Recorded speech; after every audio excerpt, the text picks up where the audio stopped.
Hello and welcome to Dickinson's Real Deal. On this show, I help members of the public to get the very best price for their antiques and valuables. Hello, Amy. I'll tell you what, I'll stick another tenner in. He may be just playing with you. £2.50. Do you have any more in that? I do have one or two. There's always some strong opinions. The subject matter today is the kiss of death. No way. Lovely thing, but terrible, terrible condition. Going to auction is a bit of a gamble. Some days it really pays off big dividends, some days not so easy. I've got a bid of only £20 here. Very, very low offer. £45 internet. Come on, it's worth a bit more than that. Had £60, where's £5 now? We're at the reserve. There's a great crowd of people here. Are they going to grab the cash or are they going to gamble? One thing I know for sure, everybody wants the real deal. Today the show comes from Wilmslow in Cheshire. There's a big crowd of people and first up is Mike. Is he game for a deal with Corrie Jeffries? I've brought in a very old board game. I'm looking for, I don't know, somewhere between £200 and £300. That's a lot of money, but it is almost 200 years old. I am so excited. It's just what I love, and I'm just going to keep putting money down. This is a promising start to the show. I am so excited to see this. How did you come by this? My mum and dad inherited it. Then my mum was moving house and she had a big box of things and said, I'm going to chuck it all away. What do you think? And we went through it and found this and thought it needs a bit more investigation. Well, it's lovely. It's absolutely lovely, and it's so funny. It's just so funny. I couldn't wipe the smile off my face. It was just like beamed when I saw it. It's the new game of virtue rewarded and vice punished. And it's so Jane Austen. I mean, look at the little figures. So you literally threw a dice and you moved around the board. And each one of these stations that you landed on had a penalty or a reward. So the idea was to get exactly the right number to land on virtue, and you were home. Just like board games people play today. Indeed. But this one was first published London, 1818. Really lovely thing. Everything about it. The sentiment, the way it's laid out, the colouring. It's just so much of its time, isn't it? Any idea what you want to do with the money, or...? I'd give it to my mum. And knowing my mum, she'd probably give it to the grandchildren. Fair enough, and they could go and buy a game. A more modern game. Yes. So I'm going to start 50, 100, 150.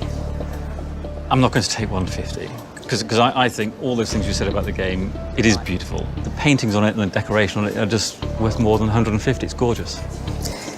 200. You're now starting to get tempting. 220. It's getting close, but I think I need some advice. I think I need David. Fair enough. I'm here. A wonderful item. We have done a little bit of research. There was a similar example sold some time ago at a major London sale room. We're not sure it was quite in this condition, and it did make about £300. But that doesn't mean to say that we can replicate that with this. What happens one day in a sale room may never happen again, because we may not get that combination of bidders together on the day. So all I'm saying is unusual, rather fruity, rather daring, very interesting. I'm going to try a little harder. 240, 260. So you've really got to hit 300 now to get that money back. You're getting the figure that I had in my head. Ah. And it's a question of, do we risk it at auction and have a bit of fun, or do we not? I love it. I really love it. I'm going to put another 20. We're at 280. You've now got to go well over 3 to get that. You should be on this board game. You're a temptress. 300 even. What can I say to you? To ask you, please? Can you not go just a little bit further? I knew you were going to say that. 320. And I kind of think that's really fair. I think we're getting there now. But the question is, are we there? I think we're knocking on the door. £330, 330 cash today. So one more. Tempt me to open the door and I'm in. 340. And do you think that's it? I think that is it. Yeah. Okay. We have a deal. We have a deal. Thank you so much, Mike. Thank you. I didn't expect to get as much as that. When she stepped over 300, I knew then I wasn't going to go to auction. It was just how far could I push her past 300. I'm so excited about that game. That's going home for me to play with. When you see a thing that's that unusual, it's kind of immaterial what you pay for something sometimes. Not if you want to make a profit, Corrie. Across the den, Jo Brayshaw has some pottery in front of her, and sell a cat means business. I brought in a Wedgwood tea set and I would like as much as possible. To get that money, I'm going to be hard and ruthless. Better strap yourself in, Jo. You own Wedgwood pots. I inherited it. My parents. Your parents? Yeah. And you don't love their Wedgwood? Not really. I never use it. It's in a display cabinet and I don't think I'm going to have that at my house. Is this something that your mum will have bought? No. I think it was passed on through her mother's. Right. We've got afternoon tea, basically, with a couple of extras. I think those three go together, don't they? And then these two are a pair, and this biscuit barrel. I do quite like Wedgwood with this nice blue ground and the applied decoration. But I don't like them with great big cracks in them. No, it's a shame, but it's not inside. I don't know if you could use it. Could you use it? No, you put a cup of tea in there and go straight through, because it's all crazed. I would guess this is probably 50s, and it was extremely popular then. I always like the blue in this. I think now it's not as deep a blue. I think the more modern product that Wedgwood make is more towards a baby blue.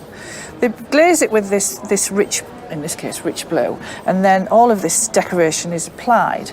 It's been a pattern that the Wedgwood company, originally Josiah Wedgwood, have made forever. Often, if it's had a hard life, that's the stuff that suffers. And in this case, it's not. It's actually the body of the pot. And you see what I mean? Yes, oh yeah.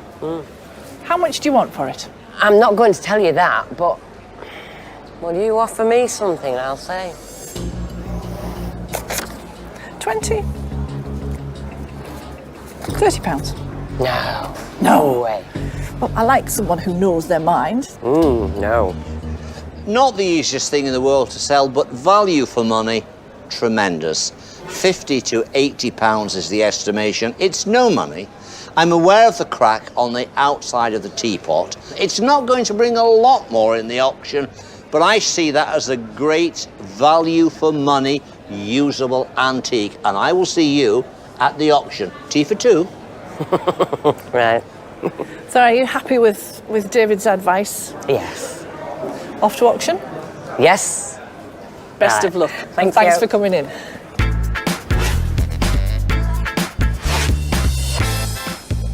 Jo's offer was way under the independent value. What does auctioneer Adam Partridge think? An offer of £30 isn't the strongest offer, so I'm pretty sure we should beat that at auction. Here's your chance, Adam. It's coming up now. There's a lot of nice pieces here. Not a great deal of value, but we're hoping to get £50 plus. The reserve is 50 quid. They are not in fashion at the moment, I say this, but nevertheless, they're worth every penny of the £50. Let's see what happens. 105 is a collection of Wedgwood Jasperware, Jasper dip teapot stand, biscuit barrel, 2 jugs and 2 bowls at 105 and 35, 40 bid. 40. At £40 the bid on this lot. At 40. Come on, it's worth a bit more than that. £45 internet. £45, is that it? 45. £45 I'm selling then at 45 if you're all done. Now, the gavel's gone down at £45, Kath, which was £5 under your £50 reserve. The auctioneer used his discretion. Now, I'm not going to challenge that. After commission, the deduction is £37. I'm going to add the £5 myself, so you don't lose out, and you will be going home with £42. Happy? Yes, thank you. Everybody's happy on Dickinson's Real Deal, and that is the real deal. With a bit of help from the Duke, Kath is going home with £12 extra in her purse. Also, Mark meets a star of the silver screen.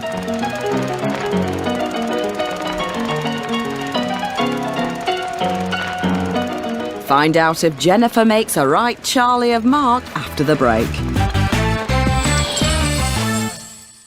Welcome back to Dickinson's Real Deal.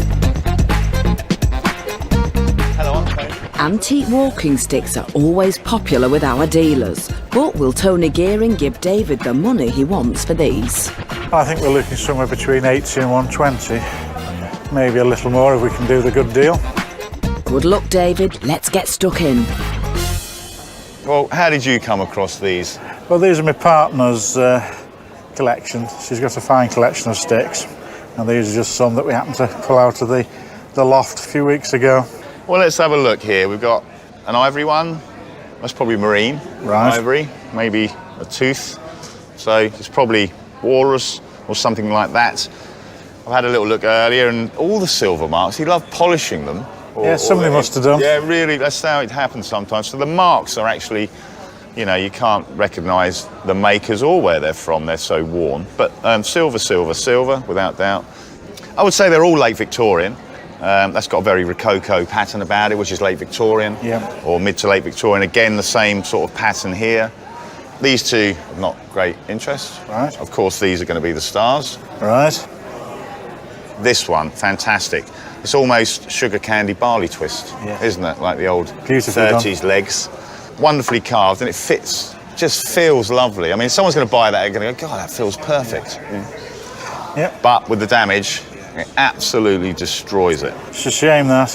We've got a massive chip out here, and again here you've got quite a big chunk out, and I wonder if it's had a little nick off the bottom as well, because it seems rather small, rather not so long. So another thing about walking sticks, you can have the best end, and then you know it's 3 inches too short. Yeah. And devalues it by half. Still silly little things. Find a short person. Well, yeah, but for a collector, you know, whether he's 6 foot or 5'5", he wants it. Well, they do. We all want it, right? Don't we? Oh yes. Well, let's see what we can do from the money point of view. I'm not going to muck about. I'm just going to go straight in with 50. My first and final offer. All right. I was hoping for a bit more than that, so. Do you know, Dave, if this was perfect, Yep. I'd have probably put towards 200 down on the table. That's where the money is. I see it. I'll tell you what, I'll stick another tenner in, because I do like this one. How much is on the table? 60, sir. Not a lot of money, Dave. I didn't think so. Already, we've taken into account the damage, of course, to the ivory handle. What a great shame. That's a very nice stick with a nice handle. Our independent valuers and dealers are saying 80 to 150. That's taking on board the damage. All right. Something and nothing in some ways, but one of those sticks could pull it off. Yeah. And so I'm going to say a bit on the low side, a little bit on the mean side. I'm hoping that perhaps 100 quid would go down. Otherwise, it may be worth a gamble. I've been told. Can you do any better? We always try to please, Dave, you know. Good. To get 100 in auction, you're going to get 80, aren't you? Could do better than that, though, I think. Do you know what? I'm going to split the difference with you. 90 quid. 90 quid. And that's your final offer? Yes, it is. That's more than I. We couldn't get you to the 100. No, I think I'm bang on it there. Right, go on then, we'll do the deal. Oh, great stuff, Dave. Thanks Thank you very much, Tony. Cheers. Are you happy, Dave? Yeah, I think we got there in the end. I think that's the best we could do, the real deal for me. What will you do with the other sticks in your collection? Eventually we'll no doubt sort them all out, and we may see at the next event, one never knows. We'll look forward to that. We've just seen some walking sticks, but which early movie star was famous for using one? He's turned up on Mark Stevens' table with his owner, Jennifer. It's kind of self-explanatory what you've brought in, a Charlie Chaplin puppet. Yeah. But what can you tell me about it? It belongs to my grandfather. It's just been handed down. So it's been passed through the family? Yeah. So why are you looking to sell it now? Any particular reason? It doesn't get used. It's been sat in a cupboard. I don't like the children playing with it. It's too fragile. Right, OK. So if you sell it, the little bit of money, I suppose, you're just going to treat yourself to something? Yeah. I don't blame you. Well, it is wood, made of wood. In my opinion, I think it's probably late 30s. And if we have a look on the back here, we have a little pull that if we move it, his legs go and he's having a little tip of the hat there. Hello, over here. I mean, it's a great thing. I mean, I think it's a kid's toy rather than a puppet that would have been used in a theatre. Charlie Chaplin's persona was the little tramp. I mean, and it's very well done, and he was very successful, as we all know.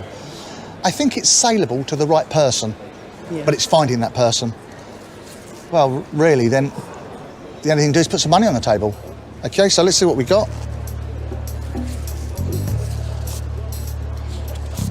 £20. No. No. Oh, dear. I think it's worth more. You're not pulling my strings, are you? Oh, that's a terrible joke. Sorry about that. I had to get that in. How about £30? No. No? Do you know what? I need a bit of help here, and the only person that I know that can give me that help is definitely David. I love it. I've never seen one before. I think it's a wonderful little object. The estimations from our independent valuers of the auctioneer, they start at about 60 and go up to 120. I don't think 30 is enough. I think this has a good chance at the auction. It's never going to bring a fortune, but I would like to think it might bring 60, 70, 80. Who knows? It's a novelty, and there aren't many of these. And so I'm going to say, go to auction with it. Let's have a bit of gamble. Let's have a bit of fun at the auction. Right, well, you've heard the voice there from David. Before you go to auction, I'm just going to try and tempt you a little bit more. Just have a little gamble, because I'm not quite sure what it's worth. How about another £10, £40? How about that? No. You want to go to auction, don't you? I can see that look in your face. I think you're doing the right thing. I wish you the best of luck. Thank you very much. Thank you.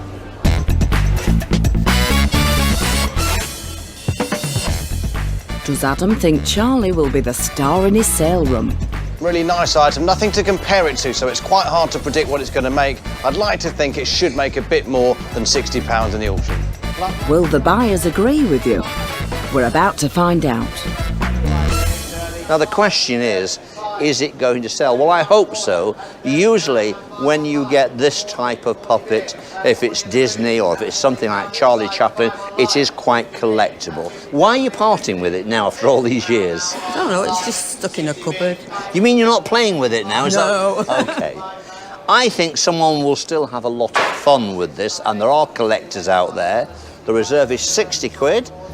Is it going to sell? Well, I hope so, and it's coming up over there. 75, I really like this lot. It's a Charlie Chaplin puppet. Very unusual, I can't remember having seen one before. A fret cut puppet of Charlie Chaplin. I think it's a really smart thing, and I'm bid 50, 5 and 60 already. At £60, where's 5 now? We're at the reserve. Chaplin, 5, 70. 70 still with me, I'll take the 70. £70 here. £70 is my bidder at 70. I'm selling this then at £70 for Charlie Chaplin. Are you all done in the room? I'm selling here then at £70. So it made £70 in the sale room. We've got commission to take away, just over £57. Pleased? Yes. OK. Any idea what you might spend? I know it's not a great deal of money, but 57 quid? What do you think? Possibly a new handbag. New handbag? That's what I like to hear. These girls, they know how to spend their money, don't they? Real Deal was here in the sale room at £70. Going home with £57 and going to spend it on a handbag. Real Deal. Well done, Jennifer. You walked away with £17 more than Mark offered. Still to come, the red carpet is out for a regal visitor. And we're the only Irish white Russian prince in the world. Really? and I'm told that I'm 632nd in line for the throne, so... Oh, Your Majesty. Join us in a bit for Dickinson's Royal Deal. Andy has arrived in the den with a mystery box. What could be inside? Corrie can't wait to find out. There's a thing about a closed box, isn't there? There is, yes. What does it make you want to do? Makes you want to open it, I believe. It does.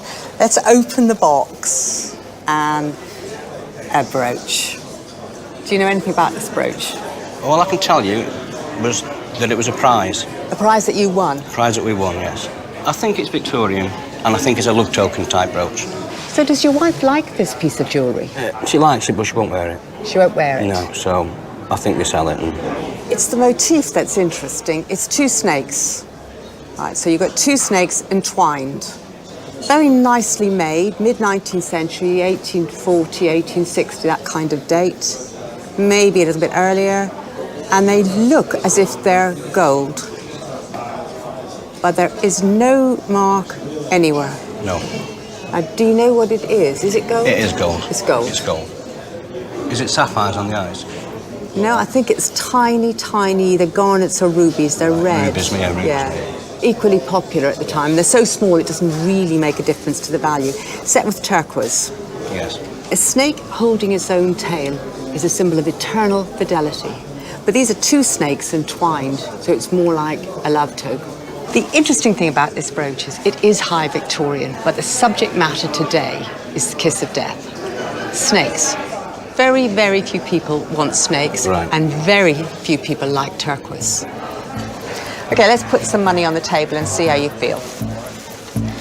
20, 40, 60, 80, 100, and 20. No, it's going to have to be more than that. 140. We're getting warmer. I'm getting near. I'm going to put down... We put down 10. 150 on the table. You got help coming. Right. Well, I don't know if it's help. Let me try and tell you what the other independent valuers and auctioneers say about this. We've got a variety of estimates. We've got 150 to 250, and then we've got a 2 to 3. What's going for it is the design. It is that little bit different. And the turquoises, I think, are very beautiful. So 150 on the table. Talk with Corrie. She's a good dealer. Brooches are not necessarily the easiest thing to sell, but it's smart. It's like Corrie. Thank you, David. Ooh, he's buffering me up there. I'm going to put another 20 down. So you've got 170 on the table, and I'm going to stick at that. Just can't squeeze any more, Corrie?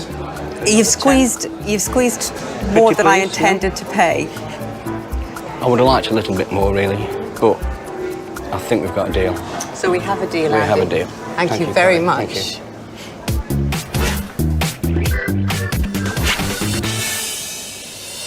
You seem happy enough, Andy. By the time it's gone to auction, the auctioneer's cost and commission, I think the deal that I got with Corrie was fair. I think there's just about £5 left, maybe just money back. How many times have we heard that before? An unusual technical drawing of a famous Manchester landmark has turned up on Tony's table. What are your thoughts? Lovely architect's drawing, Midland Grand Hotel. Just the condition, really. I'd love to buy it, but it's all about the condition with something like that. The condition doesn't seem to be dampening Duncan's spirits. Well, it being the Midland Grand, I was hoping for £1,000. We like a cheeky monkey on this show. I discovered it during an office clear-out of an architect's office in Deansgate. Deansgate, right. In Manchester. It was to be thrown away. And you saved a piece of history. I have, yes. You have, By yeah. Charles Trubshaw, I do believe. Charles Trubshaw. Yeah, important architects, particularly in Manchester at the time. Yes. You know, the Grand Midland Hotel. The Northern. The Northern. Yeah, and all Victorian train stations as well. Mainly sort of Baroque-style red brick because of the pollution of the cities at the time. And and all Bermontoft tiles, the green glazed tiles, so easy to clean from the pollution and the smog of the cities back then. Dated 1899, which is when they started work on the hotel, finished in 1903. And it's a pencil with a bit of watercolour wash on it to give you the impression of the red brick. It's in pretty rough state, really, around the edges. It's not a perfect example, which obviously is going to make a vast difference to the value. If it was a mainstream architect like Boise or somebody like that, you'd be sort of in the thousands. But Yes. So, why are you selling it? I don't think it should be kept in my home. I think it should be shown. I do believe it should be shown because it is a remarkable piece of history. Yeah, it is for sure. Let's see what we can do, see if we can get you some Wonga. We'll start off with the red one, shall we? How does that sound? That's nowhere near at the moment. Nowhere near? At the moment, no. Well, I think the condition's really bad on it, so I'm going to sort of stick to my guns around there, I think. What's Tony got on the table? £100.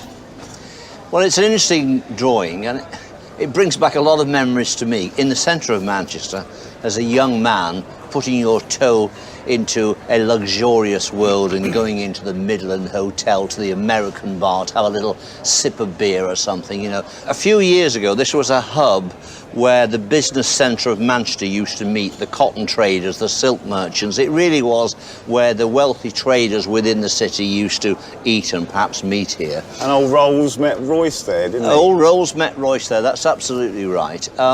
The problem with this, if I dare say, is that the condition is sadly poor.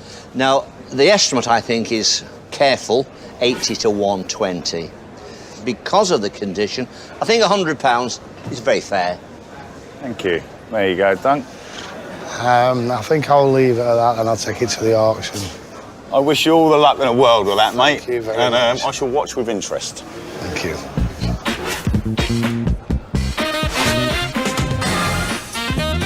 You might have to revise your grand expectations, Duncan. David's waiting for us in the sale room. You turned down an offer of £100. I thought that was not a bad offer. Are you having second thoughts about that now? No. You're confident? I'm not confident. OK, I'm not so confident because of the condition. Estimate 50 to 100, but I see now no reserve at all. Yes. So you decided to really gamble. Whatever happens, it's going to go. Were you right or were you wrong? Let's find out. Lot 30 is the original drawing plan for the Midland Hotel with sketches to the border and annotated notes there. Very interesting indeed. You won't find another. Bid me £50. £50 for it. I've got a bid of only £20 here. At 20, very, very low offer. I'll take 5 here. 25, we're in down here. 25, 30. 5 now. 5 here. At 40, a new place. £40, it's still cheap. This side at 45, in the room at £45. Are you all done on this? At 45, internet's out, we're selling down here only at £45. Anyone else? OK, it's sold 45 quid. What can I say? £100 you were offered, you said, no, I want to gamble. What have you got to say about it? No, I've still it's 45 quid better than I was. It costs nothing. OK, there is some commission to take off. The time we take the commission off, it's just close to 37 quid. So the real deal was on the dealer's day at 100 quid. Tony, you're on the money, mate. He certainly was. Never mind, Duncan, it was worth a pop. Here. Next, it's over to the Duke for the weather. Why, hey, man, it gets cold up here. And he's got some tips on how to handle Mark Stevens. Anything that shines, he likes to buy. Stare into his eyes, get stuck in for a bit more money.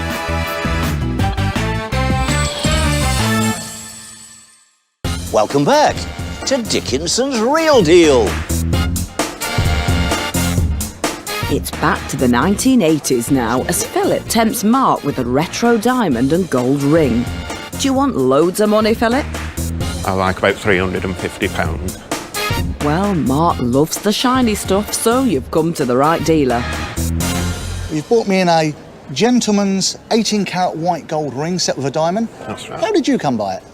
I bought it off my boss. You bought it off your boss? It was in the 80s when it was very bling, you know, bigger the better, you know. He was selling that so he could buy a bigger one, so I bought it off him. Ah, was it a lot bigger than that one, do you know? Yes. That's about a half carat. Yeah. The one he was buying was a carat. Oh, all right. What we got here is a square set diamond ring. The diamond's an old cut. It's not a modern cut, not what we call a brilliant cut. So if we take it out and just have a quick look with my eyeglass, yeah, it's an old cut diamond. And the way we can tell that is because it has a smaller table. When we look on the top of the stone, Yeah. it has a smaller top to it, whereas a modern diamond has a bigger top. White gold isn't mined, as you probably well know. What happens with it is yellow gold is mined, and they add silver to it. And silver turns it to white gold. Okay. But after a period of time, it starts to tarnish. The colour slightly goes back to the yellowness of the yellow gold. So what we do, we rhodium it. We put it into a machine and we turn it back white. We give it a rhodium plate on it. Oh, okay. So, Philip, what are you going to do with the money if you sell this today? Another holiday, I think. Another holiday? I like my holidays. Right, OK. Well, then we can put some money on the table. Okay. 20, 40, 60, 80, 100, 120, 140, 160 pounds. Oh, no. No? Want some more? Too low, yeah. Please. To me, this isn't the easiest ring to sell.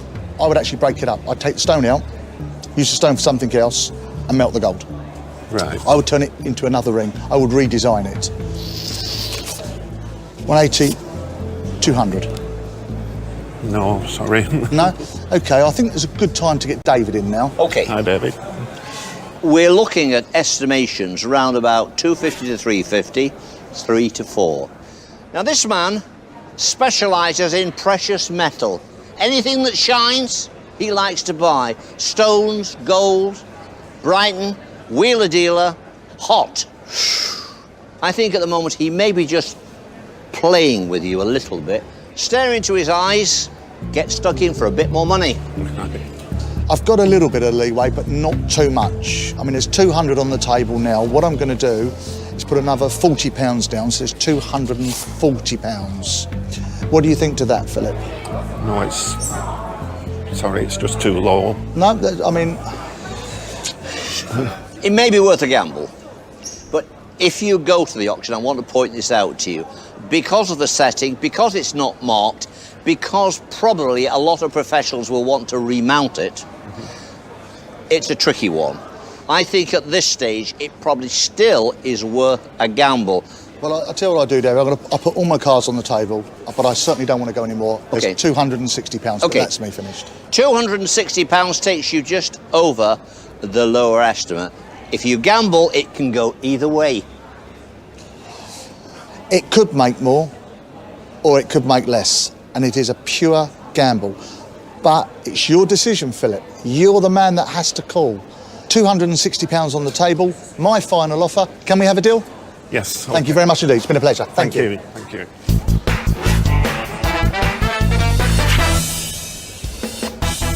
What happened to the £350 you wanted, Philip? Mark said that there was like a little fault and it's a very old cut and I didn't want to risk going to auction. In the format that it's in at the moment, there isn't a profit. But what I will do, I will remake the ring, then I will earn a profit. If anyone can, you can, Mark. It's time for the last deal of the day, and this one is a corker. Hello, I'm Joe. I'm Nicholas. What will Joe make of Nicholas's barograph used for recording atmospheric conditions? It's a real boy's toy. It's the sort of thing that gentlemen like on their desk. Well, I'm hoping that Joe will give me £400 because it's a nice one. I'll try and convince her. You'll have to put some pressure on her then. Before we start on this, I've heard a bit of a whisper going round the room that you're our first royalty. Well, apparently, yes. I'm the only Irish white Russian prince in the world. Really? And my grandmother was the great-great-great-granddaughter of Catherine the Great. Lord. I'm told that I'm 632nd in line for the throne, but I don't know if that includes our new royal... The new George. The new George. And you've come here today with a barograph. That's right. I inherited it from my godfather in 1992, and it's been in and around my houses that I've moved. And so what's prompted you to come here with it today? Because I don't display it anymore. Ah. It's just in the way, really, I'm afraid. But Right. In the nicest possible way. Yeah. No, it's not a But bad... I thought I may as well get some money for it. Yeah. If Well- you're willing to dig your hand in your pocket. Well, we'll have to wait and see, won't we? Right, I've had a little look at it, and it all looks in fine order. It's by a very grand company, Negretti and Zambra. I think it's probably a 50s, could be a 60s model from Right. its case.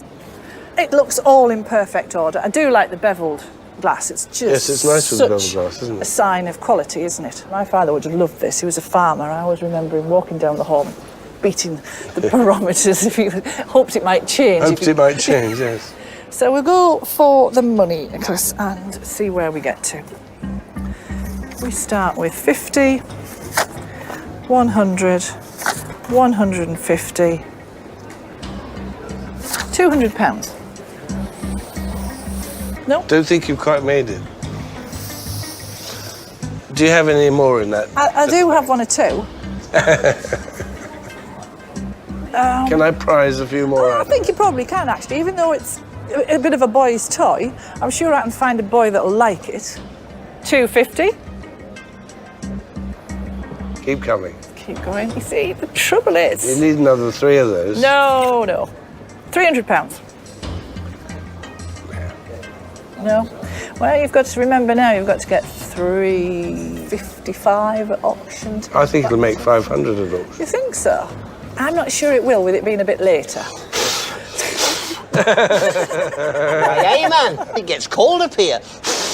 You just come in here and cause me trouble. OK. £300 is not a bad offer. 250 to 350, 3 to 4, a rather nice instrument.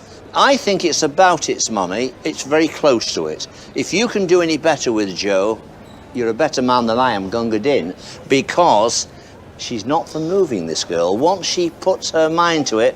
Well, she hasn't said no yet. Well, you might be with a chance. But once she says no, that's it. So, see if you can get a little bit more, but you're near to it. Come on, be So we've got be a 3... sport. 320. A little more, come on. A little more. Be generous. 340. Oh, You're now going to have to get £400, so now the gamble's yours. yes. I think you've been quite reasonable, actually, and I'll deal with you. Thank you. Excellent. Thank you very much, and thanks for bringing it in. Thank you.